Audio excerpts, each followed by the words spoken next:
Apakah latihan split bisa menyebabkan selaput darah robek? Simak terus video ini sampai habis. Jika teman-teman ada yang masih bingung, apakah latihan split bisa menyebabkan selaput darah robek? Maka jawabannya adalah ya dan tidak. Kita akan bahas satu persatu. Menurut beberapa sumber ilmu olahraga dan kesehatan, di luar hubungan intim, selaput darah pada wanita dapat robek karena banyak faktor. Dua di antaranya adalah kecelakaan atau trauma, misalnya jatuh dalam keadaan terduduk, olahraga yang melibatkan peregangan tubuh seperti akrobatik, yoga, bela diri, dan lain-lain. Tapi, olahraga yang beresiko menyebabkan selaput darah robek bukan hanya split atau peregangan saja. Contoh olahraga lain yang juga beresiko menyebabkan selaput darah sobek adalah bersepeda dan berkuda. Karena gerakan yang dilakukan secara berulang yang membuat organ intim tergesek dapat menyebabkan selaput darah robek. Bahkan berenang pun beresiko menyebabkan sobeknya selaput darah. Tapi tentu saja ini tergantung pada tekanan yang diberikan pada otot-otot panggul pada saat berenang. Perlu teman-teman tahu bahwa setiap wanita punya ketebalan selaput darah yang berbeda. Ada yang sangat tipis sehingga mudah sobek, dan ada pula yang sangat tebal sehingga tidak mudah robek. Bahkan ada juga wanita-wanita yang sejak lahir malah tidak memiliki selaput darah.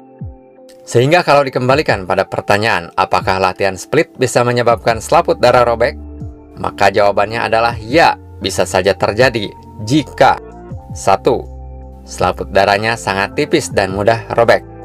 2. Peregangannya terlalu kuat. Karena semakin kuat peregangan dan tekanan yang terjadi pada selaput darah, maka semakin besar pula resiko robeknya. Karena itulah, saya tidak pernah menyarankan berlatih split dengan cara dipaksa. Jawaban yang kedua, split tidak akan menyebabkan selaput darah robek.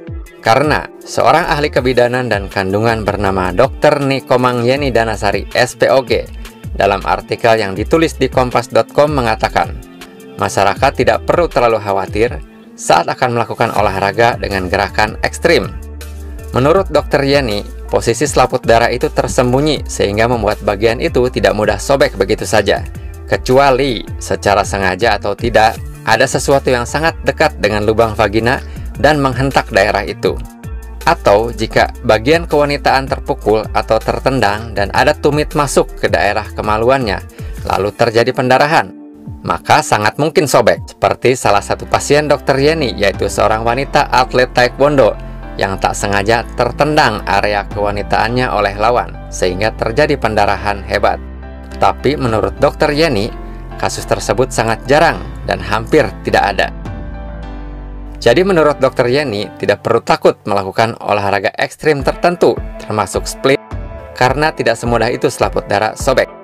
Dan yang paling penting lagi, selaput darah tidak identik dengan keperawanan. Selaput darah sobek karena aktivitas olahraga bukan berarti sudah tidak perawan. Jadi buat para cewek yang ingin berlatih split tapi takut selaput darah robek, maka saran saya adalah, kalau kalian mementingkan keutuhan selaput darah dan takut selaput darahnya robek karena latihan split, maka lebih baik jangan berlatih split. Sebaliknya, kalau kalian yakin bahwa latihan split aman asal dilakukan secara hati-hati, maka saya ucapkan selamat berlatih split. Demikian sharing kali ini, semoga bermanfaat.